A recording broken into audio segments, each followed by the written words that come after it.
ओम नमो भगवते वासुदेवाय।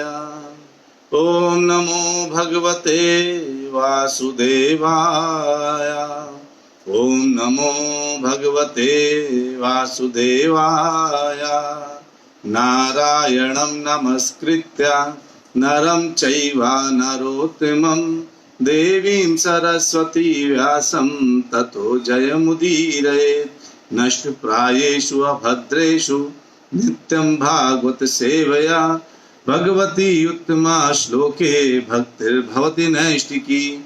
ओम अज्ञानतिमिरान्धस्य ज्ञानाञ्जनशलाकया चक्षुर्मीलितं येन तस्मै श्रीगुरुवे नमः। श्रीचैतन्यमनोभीष्टं स्थापितं येन भूतले स्वयं रूपः कदा मह्यं ददाति स्वपदान्तिकम्। वन्देऽहं श्रीगुरु श्रीयुतापदकमलं श्रीगुरून् वैष्णवांश्च श्रीरूपं सागरजातं सहगण रघुनाथान्वितं तं सजीवं साद्वैतं सावधूतं परिजनसहितं कृष्ण चैतन्यदेवं श्रीराधा कृष्णपादान् सहगण ललिता श्रीविशाखान्वितांश्च। हे कृष्ण करुणा सिंधु दीनबन्धु जगत्पते गोपेश गोपिका कांता राधा कांत नमोस्तुते। तप्त कांचन गौरांगी राधे वृंदावनेश्वरी वृषभानुसुते देवी प्रणमामि हरिप्रिये। वाञ्छाकल्पतरुभ्यश्च कृपा सिन्धुभ्येव च पतितानां पावनेभ्यो वैष्णवेभ्यो नमो नमः। जय श्री कृष्ण चैतन्य प्रभु नित्यानंद श्री अद्वैत गदाधर शिवास आदि गौर भक्त वृंदा। हरे कृष्णा कृष्ण कृष्ण हरे हरे हरे राम राम राम हरे हरे। हरे कृष्णा कृष्ण कृष्ण हरे हरे हरे राम राम राम हरे हरे। हरे कृष्णा कृष्ण कृष्ण हरे हरे हरे राम राम राम हरे हरे।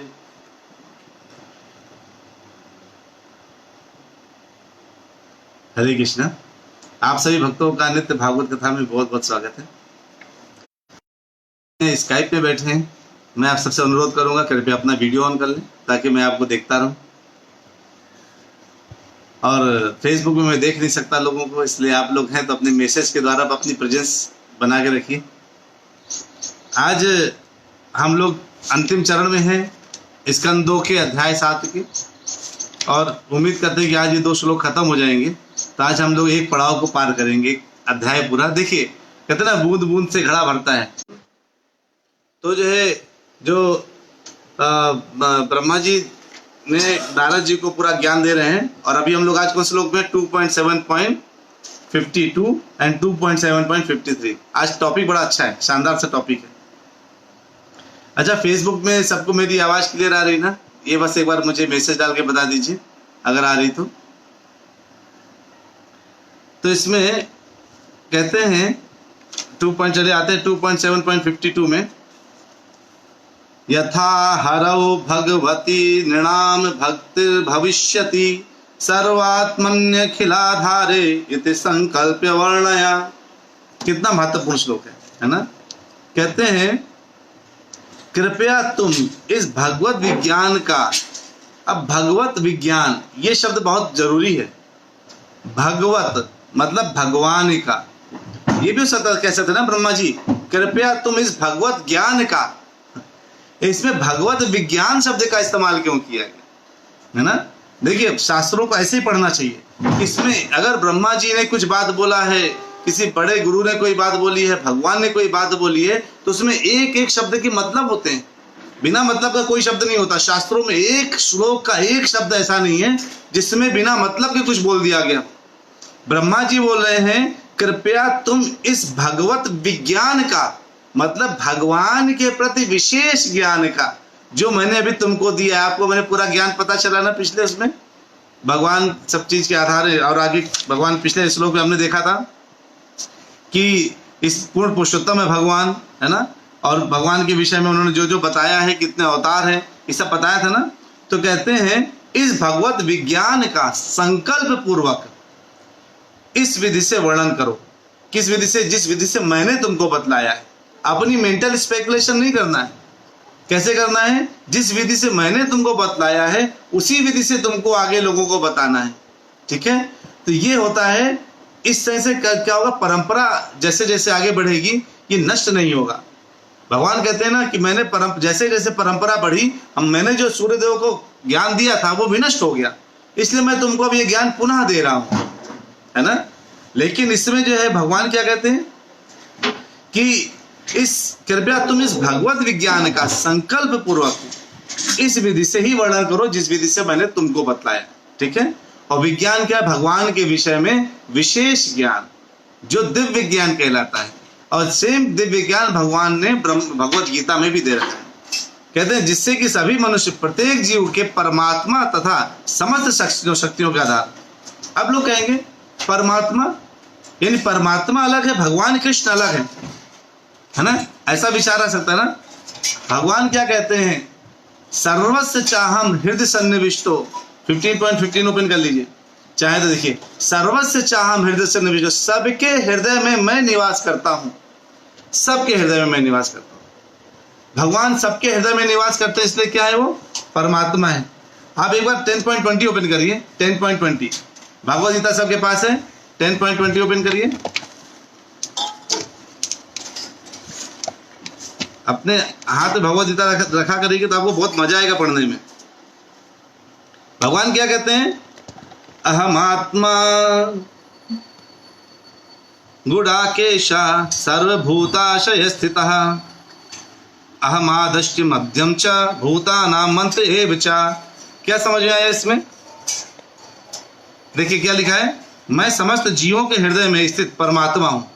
समस्त जीवों के हृदय में स्थित परमात्मा हूं। भगवान कह रहे हैं ना, मैं ही समस्त जीवों का आदि मध्य तथा अंत हूं।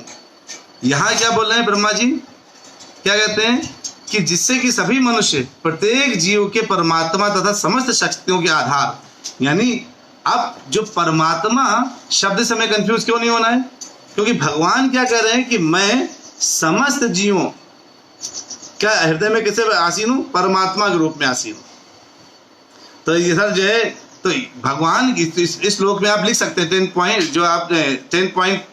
श्लोक लिख सकते हैं कि उसको रेफर करना है फ्यूचर में, है ना। तो कहते हैं करते तो और तथा समस्त शक्तियों के आधार स्वरूप है। अब भगवान को क्या बोला कि समस्त शक्तियों के आधार, यानी क्या ये शब्द ब्रह्मा जी ने ऐसे ही बोल दिया हवा में कि समस्त शक्तियों के आधार है? टेंशन वाली बात नहीं। इधर भगवान जो ब्रह्मा जी ने बोला है उसके लिए भगवान क्या बोलते हैं? जब बात आती है समस्त शक्तियों के आधार के रूप में, कहते हैं आप 14.27 देखेंगे तो सबसे जो ब्रह्म है, ब्रह्म कहते हैं भगवान के तेज से ब्रह्म निकलता है और उस ब्रह्म से सूर्य को प्रकाश मिलता है और हर जगह ऊर्जा उसी से होती है। तो अगर उसी से सब जगह ऊर्जा, यानी उसका आधार क्या हो गया? ब्रह्म का आधार। अगर ब्रह्म का आधार भगवान है मतलब भगवान सब चीज के आधार हो गए ना। देखिए 14.27 भगवान कहते हैं ब्रह्मणो ही प्रतिष्ठा हम, मैं ब्रह्मणो ही प्रतिष्ठा हम, यानी ब्रह्म का आधार मैं हूं। यानी ब्रह्म का आधार अगर भगवान है तो समस्त जगत में जो कुछ भी हो रहा है उसका आधार ही भगवान है। और इसी के लिए ब्रह्मा जी बोलते हैं कि समस्त शक्तियों के आधार स्वरूप। लेकिन कुछ ऐसे विमूढ़ व्यक्ति हैं जिनको लगता है कि ये सब कुछ बड़ा कोई आधार नहीं है, मिथ्या है, ये ऑटोमेटिकली हो गया है। भगवान ने उनके बारे में लिखा है। एक बार आप देखिए जो उस श्रेणी में आते हैं कि उनके बारे में भगवान ने क्या लिखा है कि जो लोग कहते हैं कि अरे सब कुछ मिथ्या है, कुछ भी सही नहीं है, ऑटोमेटिकली हो रहा है, एक बम फटा और सारे जीव बन गए ऐसे लोग बोलते हैं। एक बार आप जरा इसके लिए 16.8 ओपन करिए। 16.8 आप 16.8 में जाएंगे तो आपको जो है पता चलेगा ऐसे लोगों के लिए भगवान क्या बोलते हैं। कहते हैं असत्य असत्यम अप्रतिष्ठम ते जगत आहु अनीश्वरम अपरस्पर संभूतम किम अन्यत काम है तुकम। ऐसे बोलते हैं लोग। कहते हैं वही कहते हैं कौन? जो विमूढ़ है, ये जगत मिथ्या है। भगवान बोल रहे हैं इसका कोई आधार नहीं है। और ब्रह्मा जी क्या बोल रहे हैं? इन समस्त शक्तियों के आधार। तो यानी कि ब्रह्मा जी जो प्रथम जीव हैं वो क्या है? सबसे टॉप मोस्ट में बैठे हैं। वो बोल रहे हैं भगवान कृष्ण परम आधार है सभी चीज के, यानी जो भी आप कर रहे हैं। और जो विमूढ़ लोग हैं वो क्या बोलते हैं, जगत मिथ्या है, इसका कोई आधार नहीं है और इसका नियमन किसी ईश्वर द्वारा नहीं होता, ये ऑटोमेटिक है। सोचिए, भगवान कहते हैं कि कितने परम विमूढ़ है वो लोग, उनको आसुरी प्रगति के लोग भगवान कहते हैं, ये आसुरी प्रगति के लोग हैं। 16 अध्याय में आपको आसुरी प्रगति के लोगों के बारे में बहुत पता चलेगा। ये आसुरी प्रगति के लोग हैं और कहते हैं कि वो जो है सोचते हैं ऑटोमेटिकली सब कुछ हो गया, अंदर से इच्छा बनी और जगत बन गया। अरे भाई, अगर आपकी इच्छा बनती है और खाना खाने की तो खाना बन जाता है क्या? नहीं बनता ना। तो अपनी इच्छा से खाने वगैरह नहीं बनते हैं। ये सब कुछ का आधार स्वयं कौन बोले हैं? ब्रह्मा जी, कि इस सब का आधार कौन है? भगवान है। एक बार 10.42 खोलिए, मैं आपको अलग अलग श्लोकों में जो है घुमा रहा हूं ताकि आपको पता चले कि कहाँ इस शब्द को भगवान ने कहाँ कहाँ इस्तेमाल किया है। देखिए, आप लोग नोट करते जाइए क्योंकि ये इतना होमवर्क आप लोग शायद मुश्किल पड़ेगा करना। एक बार जो देखिए भगवान क्या कहते हैं 10.42 में, भगवान कहते हैं अथवा बहुनैतेन किम ज्ञातेन तव अर्जुन, है ना। कहते हैं हे अर्जुन, इस सारे विषय ज्ञान की क्या आवश्यकता है जो तुमको जो है कहीं से सुनना पड़े, जो मैं तुमको बता रहा हूं इसकी आवश्यकता नहीं। केवल एक ही चीज तुम्हें मानना है, क्या? मैं तो अपने एक अंश मात्र से संपूर्ण ब्रह्मांड में व्याप्त होकर इसको धारण करता हूं। तो जो धारण करता है, जैसे टेबल ने, जैसे एक टेबल के ऊपर टीवी रखी है तो टेबल ने टीवी धारण कर रखी, माने टीवी का आधार क्या हो गया? टेबल हो गया, मेज हो गया, है ना। यही है ना, यानी टीवी का जो आधार है वो टेबल है। भगवान कहते हैं कि मैंने अपने एक अंश मात्र से इस पूरे ब्रह्मांड को संपूर्ण रूप से व्याप्त होकर इसको धारण कर रखा है। इसका मतलब है भगवान ने सारा ब्रह्मांड धारण कर रखा है अपने एक अंश मात्र से। तो उसके आधार कौन हो गए? भगवान हो गए। देखिए भगवान ने कहां कहां अपने बारे में बताया है। ब्रह्मा जी का एक शब्द कितने शास्त्रों से जुड़ करके आया है। हम लोग के कितने नसीब वाले हैं, कितने भाग्यशाली हैं कि हमें शास्त्र मिले जो भगवान के बारे में बता रहे हैं। और ये ब्रह्मा जी से लेकर के सारे गुरुओं ने परंपरा में रह करके हम लोगों को ये ज्ञान दिया है ताकि हमको सच का ज्ञान हो। हम इधर उधर दौड़ रहे हैं, भाग रहे हैं, हमें पता नहीं चलता कि हम जा किस तरफ रहे हैं। कहते हैं आधार स्वरूप है और इस आधार के ऊपर हमने जो है एक किया। फिर अच्छा एक बात और सुनिए, ये क्यों कहते हैं कि इस विधि का वर्णन करो? ब्रह्मा जी कह रहे ना, कृपया तो इस भगवत विज्ञान को इसी विधि से इसका वर्णन करो।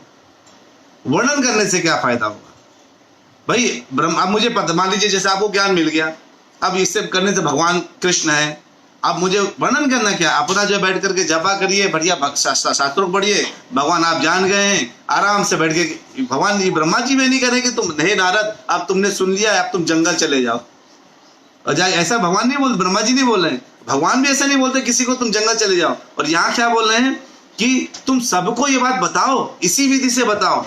तो इसको भगवान कैसे बोलते हैं ये देखिए, आप ओपन करें 13.26, उससे फायदा क्या होगा? ब्रह्मा जी की इस लाइन का फायदा 13.26 भगवत गीता में देखिए आप। ओपन करिए, क्या कहते हैं भगवान?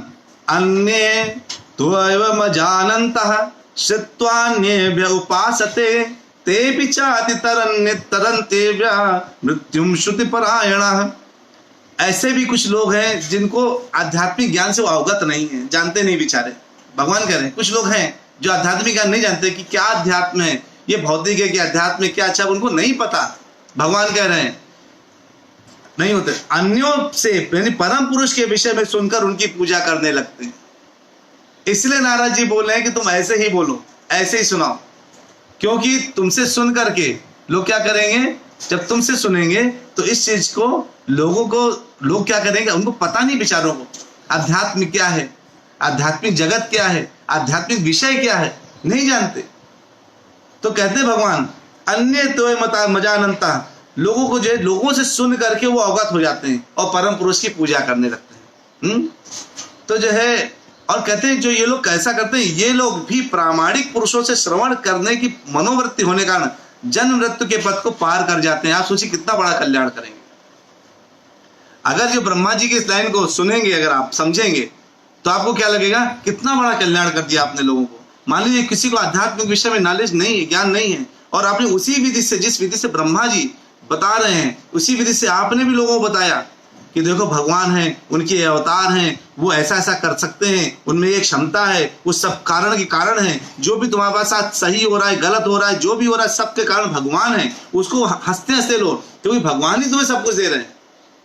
अगर पूरी प्रसन्नता पूर्वक लोगे तो भगवान तुम्हें जो है हर चीज से, भगवान कहते हैं कि घोषणा कर दो कि मेरे भक्त का कभी विनाश नहीं होता है ना। तो इधर भगवान जो है साफ साफ कह रहे हैं कि अन्यों से सुनकर, इसलिए ब्रह्मा जी भी यही बोले नारद जी से। फिर कहते हैं कि अच्छा, अब ये तो आपने सुना कि ठीक है, सुन करके करना है, परमात्मा कौन है ये भी आपने देख लिया है ना। अब इसके बाद लेकिन फिर कहते हैं वो आधार स्वरूप भगवान है, हमें ये भी पता चल गया। फिर कहते हैं कि उनके प्रति, हरि के प्रति भक्ति भाव उत्पन्न हो जाएगी, यानी भगवान के प्रति क्या होगा, भक्ति भाव उत्पन्न होगा। ये भक्ति भाव उत्पन्न से करने से क्या फायदा। अरे अभी अपना आराम से जीवन चल रहा है, नौकरी चल रही है, महीने के अंत में सैलरी आ जाती है, कुछ लोग बिजनेस करते हैं, उनका महीने के अंत में कुछ पैसा आ जाता है, उनका घर परिवार चल रहा है, भक्ति का क्या फायदा है। अच्छा, हम ये सब मेहनत कर किस ले रहे हैं, ये सोचने वाला विषय। अब इतना हार्डवर्क करते हैं सुख की प्राप्ति के लिए, है ना, सुख की प्राप्ति के लिए। अब वो सुख क्या है, सुख दो प्रकार के हैं। एक क्षणिक सुख होता है जो बहुत थोड़ी देर के लिए होता है, जैसे क्षणिक वैराग्य। कई लोग कथा सुनते हैं, कई लोग आते हैं, मैं कथा जो करता हूँ, लोग आते बोलते हैं प्रभु जी अब बस लग रहा है कि सब कुछ बेकार है, अब कुछ क्या फायदा नहीं है, हम इस माया से जो है लगता है बिल्कुल कैसे बाहर निकलें, अब मुझे कुछ भी पसंद नहीं आ रहा। तो हमने कहा प्रभु जी क्षणिक वैराग्य छोड़ के मत चले जाइएगा क्योंकि जब तक भगवान के प्रति पूर्ण श्रद्धा और पूर्ण भक्ति ना हो तब तक संन्यास नहीं ग्रहण करना चाहिए। जब तक ये ना हो कि कृष्ण रक्षे में, भगवान रक्षा करेंगे, टेंशन नहीं है, तब तक संन्यास के विषय में सोचना भी नहीं चाहिए। हम जल्दबाजी में आकर के कोई ऐसा कदम ले लेते हैं तो बाद में पछताते रहते हैं और सोचते हैं ऐसा क्यों किया हमने, है ना। तो क्यों करना चाहिए, क्योंकि हम क्यों करते हैं हम सब सारे काम सुख की प्राप्ति के लिए, छोटे से सुख की प्राप्ति के लिए।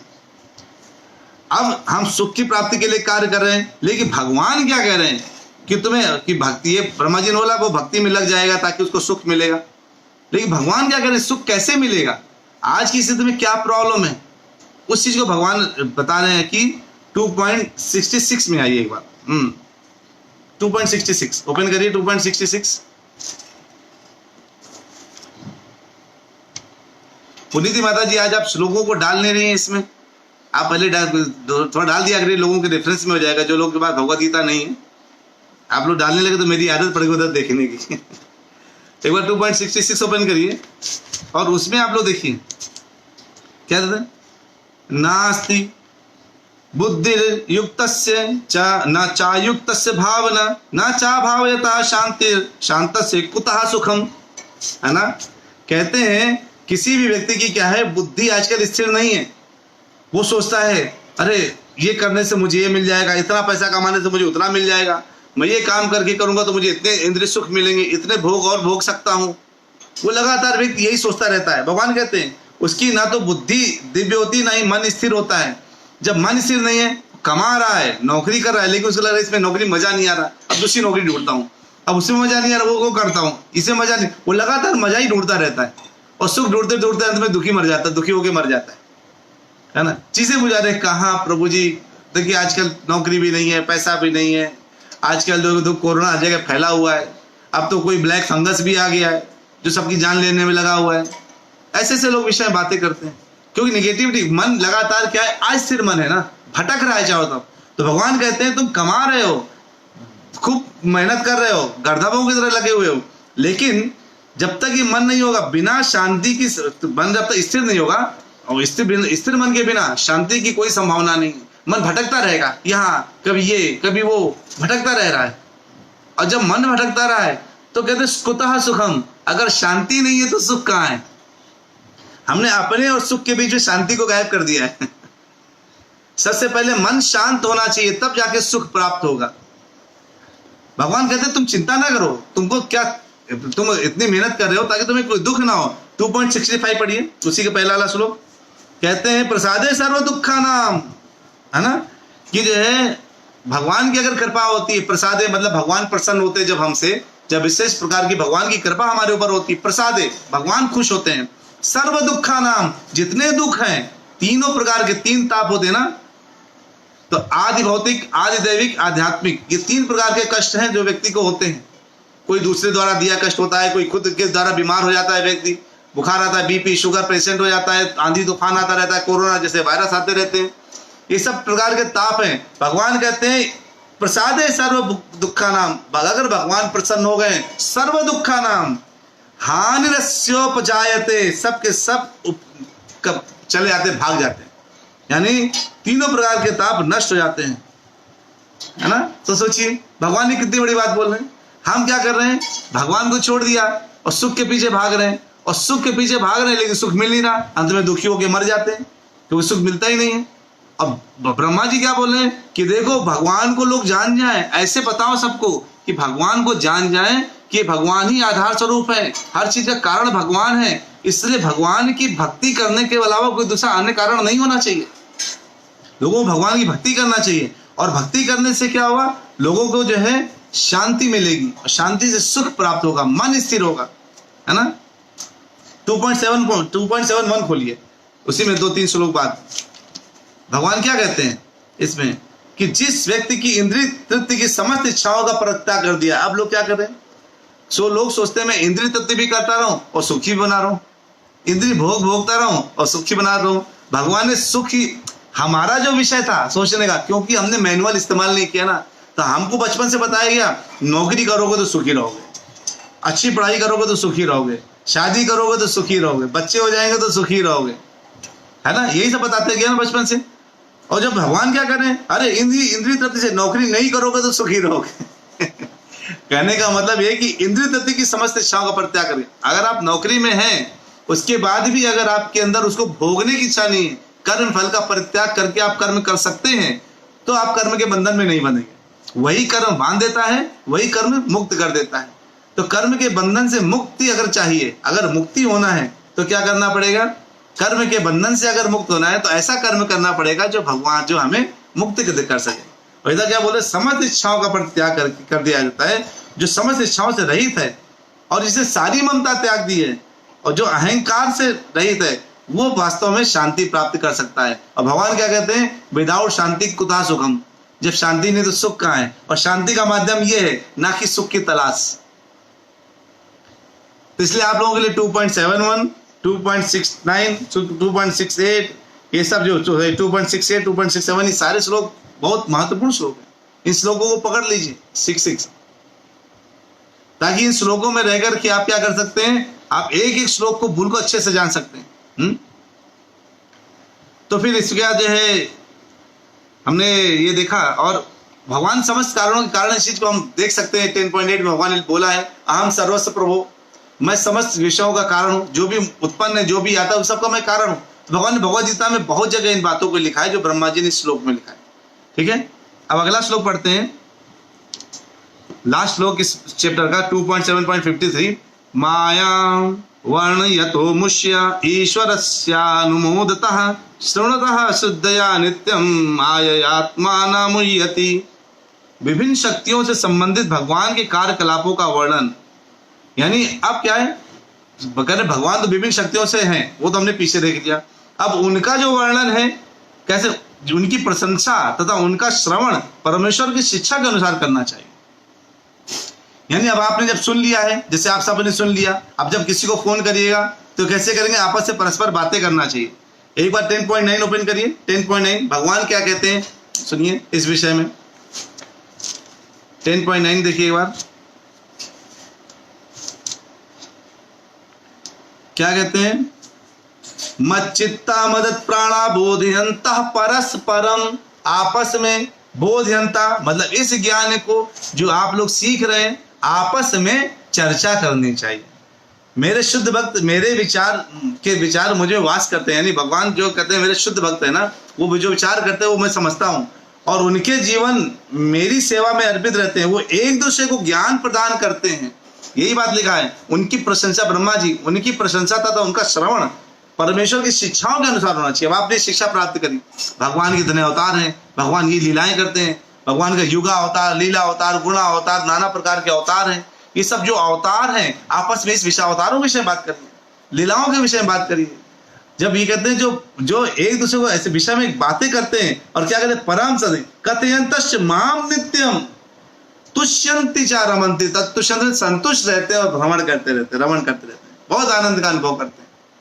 तुष्यंति च रमन्ति च, यानी आपस में एक दूसरे से बातें करते हैं और बड़ा ही महत्वपूर्ण आनंद का अनुभव करते हैं। तो यही बात ब्रह्मा जी बोल रहे हैं कि कैसे होना चाहिए। आप देखिए, आपने भगवत गीता क्या है, इसीलिए भगवत गीता को इसीलिए सारे शास्त्रों का सार बोला जाता है कि सारे शास्त्रों में जो लिखा है भगवान ने उसको गुह्य बात करके बता दिया। भगवत गीता हमारी शक्ति होनी चाहिए, इसीलिए मैं भगवत गीता में आपको घुमा रहा हूं, तो आपको जब पता चलेगा अरे ये लिखा है, तो आपको टेस्ट पैदा होगा भगवत गीता के लिए, और आप भागवतम तो सुन ही रहे, साथ में भगवत गीता भी थोड़ा बहुत पढ़ना शुरू कर देंगे। कहते हैं कि फिर भगवान कहते हैं यदि नियमित रूप से श्रद्धा तथा सम्मान पूर्वक से ऐसा किया जाए। ये श्रद्धा शब्द कम, ये बहुत छोटा शब्द नहीं होता है। श्रद्धा मतलब पूरा आपने क्या किया, पूरा समर्पण, यानी आपने श्रद्धा किया कि हाँ भगवान हैं, वो मेरी रक्षा करेंगे, दुनिया में कुछ भी सब कुछ सब कोई मुझसे दूर जा सकता है, सारे रिश्तेदार नातेदार घर परिवार पैसा नौकरी बच्चे सब छोड़ सकते हैं, लेकिन भगवान नहीं छोड़ेंगे साथ। इस बात की श्रद्धा रहती है। तो कहते हैं पूरे श्रद्धा और सम्मान पूर्वक, तो जो है भगवान भी इस बात को बोलते हैं। एक बार 12.2 खोलिए, 12.2 भगवान ने श्रद्धा शब्द के लिए क्या बोला है, 12.2 ओपन करिए। भगवान कहते हैं मय्या वेश्मनो ये मां नित्ययुक्ता उपासते श्रद्धया पर्योपेतास्ते में युक्त तमामतः। कहते हैं जो लोग अपने मन को मेरे साकार रूप में एकाग्र करते हैं और मेरी चर्चा करते हैं, तो आपने पीछे देख ही लिया है, और अत्यंत श्रद्धा पूर्वक मेरी पूजा करने में लगे रहते हैं, सदैव लगे रहते हैं, वे मेरे द्वारा परम सिद्ध माने जाते हैं। तो ब्रह्मा जी कह रहे हैं यदि नियमित रूप से श्रद्धा तथा सम्मान पूर्वक ऐसा किया जाए, तो भगवान भी कह रहे हैं यदि कोई श्रद्धा पूर्वक मेरी पूजा करेगा, जो विधि ब्रह्मा जी ने भी पीछे बताई है कि भगवान को पूरा मान करके सब कुछ जान करके उन पर पूरा समर्पण होकर के जो व्यक्ति ऐसा करेगा, वो क्या होगा, मेरे द्वारा परम सिद्ध माना जाएगा। भगवान बोलते हैं ऐसा, है ना, एकाग्र रहते हैं और अत्यंत श्रद्धापूर्वक मेरी पूजा में अगर सदैव लगे रहते हैं। भगवान ही बोल रहे हैं, तो ब्रह्मा जी की बातें बोल रहे हैं। देखिए ब्रह्मा जी ने किनसे सुना था, भगवान से, तो ब्रह्मा जी किनकी बातें बोल रहे हैं, भगवान की बातें बोल रहे हैं। अब आपको कंफ्यूजन ना हो कि हो सकता भागवतम एक अलग है भगवत गीता अलग है, इसलिए आपको ओमकारेश्वर सेवक के रूप में मिल गया है, जो आपको बताने में लगा है कि भागवतम का ये श्लोक भगवत गीता में कहाँ कहाँ पे लिखित वर्णित है। ठीक है, कहते हैं ऐसे सम्मान पूर्वक करता है तो क्या हो जाता है अगर ऐसा करते हैं तो।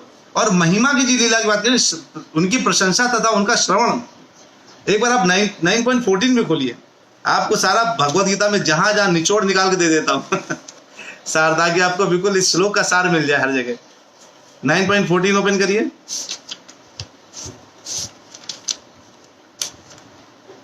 तो जो है को क्या बोलते हैं इसमें, जो आप भगवान क्या बोलते हैं 9.14 में, जो ब्रह्मा जी ने यहाँ बोला है ना कि श्रवण करते हैं, आपस में एक दूसरे से परस्पर करते हैं, भगवान इसका और बोलते हैं सततम कीर्तयन्तो माम नित्य यतन्तश्च दृढ़व्रता, है ना, नमस्तस्य माम भक्त्या नित्य युक्ता उपासते। ये महात्मा मेरी महिमा का नित्य कीर्तन करते हुए दृढ़ संकल्प के साथ प्रयास करते हुए मुझे नमस्कार करते हुए भक्ति भाव से निरंतर मेरी पूजा करते हैं। तो ये दोनों बातें आपको कहां से मिल गई, ये दोनों श्लोक भगवान क्या बोल रहे हैं साफ साफ कि जो महात्मा यानी जो भगवान की निरंतर पूजा करते हैं, जैसे आप नियमित भागवतम सुनते हैं तो आप महात्मा है भगवान की नजर में, छोटे व्यक्ति नहीं है, आप परम महात्मा है। और जो है उस अगर भगवान ने आपको क्या किस श्रेणी रख दिया, आप महात्मा, और अगर आप निरंतर पूजा करते हैं, भगवान कहते हैं मुझे परम प्रिय है, मेरा परम मित्र है। और ये करने से क्या है, अब आप जब इसमें आगे अगर तो मनुष्य निश्चित रूप से भगवान की भ्रामक शक्ति माया से उबर जाता है। क्योंकि अच्छा ब्रह्मा जी आप बोल रहे हैं माया शक्ति उबर जाता है, वो मैं मान लिया, लेकिन मुझे थोड़ा सा आपको किसने बताया है, भगवान ने बताया क्या बात कि जो उनकी पूजा करेगा माया से उबर जाएगा। अगर उन्होंने बोला होगा तो मेरे अंदर थोड़ी ज्यादा श्रद्धा आएगी। तो भगवान का कौन सा श्लोक है, 7.14 ओपन करिए इसके लिए। ब्रह्मा जी ने ये लाइन बोली, भगवान ने कहां पे लाइन बोली, 7.14 ओपन करिए। 7.14 ओपन करिए एक बार, तो आपको दिखेगा कि भगवान ने क्या बोला है, दैवी हेषा गुणमयी मम माया दुरत्यया मामेव ये प्रपद्यन्ते माया में तांतरन्ति ते। क्या कहते हैं, प्रकृति के 3 गुण वाली मेरी देवी शक्ति को पार कर पाना बहुत कठिन है, इस माया देवी को पार कर पाना बहुत बहुत कठिन है। सब माया के चंगुल में फंसे हुए हैं। तो माया के चंगुल से अगर बाहर आना चाहते हो तो क्या करते हैं, किंतु ये जो मेरे शरणागत हो जाते हैं, भगवान कहते हैं वे सरलता से इसे पार कर जाते हैं। ब्रह्मा जी ने लिखा है, तो मनुष्य निश्चित रूप से भगवान की भ्रामक शक्ति माया से उबर जाता है।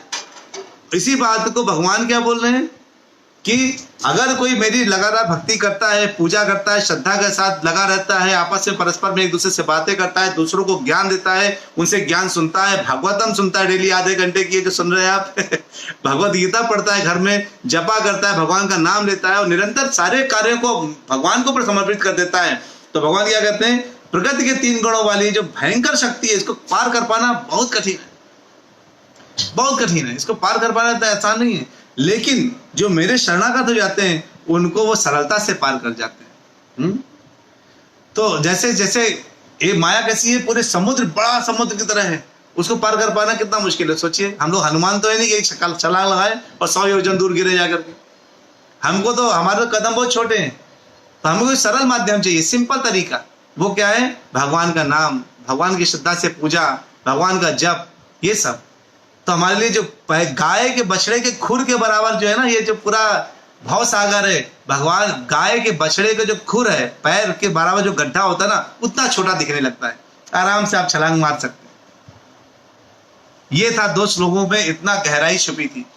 इन जो मैंने आपको, अगर आपको जो श्लोक बताए हैं, अगर आपने उन श्लोकों को कहीं लिख लिया होगा तो आपको बहुत आनंद आएगा। 2 श्लोकों में उनको पढ़िए, तो सारा सार मैंने बता दिया है इन 2 श्लोकों का। भगवद गीता में कहाँ का एक एक शब्द को मैंने भगवद गीता में आपको करके दिखा दिया, बाकी आपका काम है, ठीक है।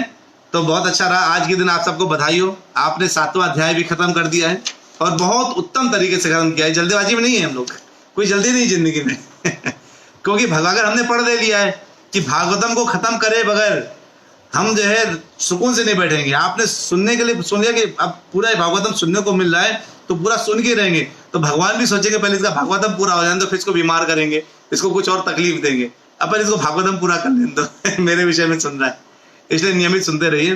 कल बहुत अच्छा प्रश्न आएगा, 8वां अध्याय, जिसमें राजा परीक्षित ने कुछ प्रश्न पूछे हैं।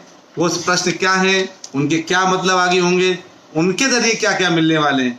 ये अगर एक अच्छा भक्त प्रश्न पूछता है तो हमको ध्यान से सुनना चाहिए, ठीक है। चलिए, बहुत बहुत धन्यवाद। वांछा कल्पतरुभ्यश्च कृपा सिंधुभ्य एव च पतितानां पावनेभ्यो वैष्णवेभ्यो नमो नमः। अभी हम बिल्कुल छोटा सा विराम लेते हैं, कल फिर मिलेंगे भागवतम कथा में सेम समय पे। हरे कृष्णा कृष्ण कृष्णा हरे हरे, हरे राम राम राम हरे हरे। हरि बोल, हरे कृष्णा।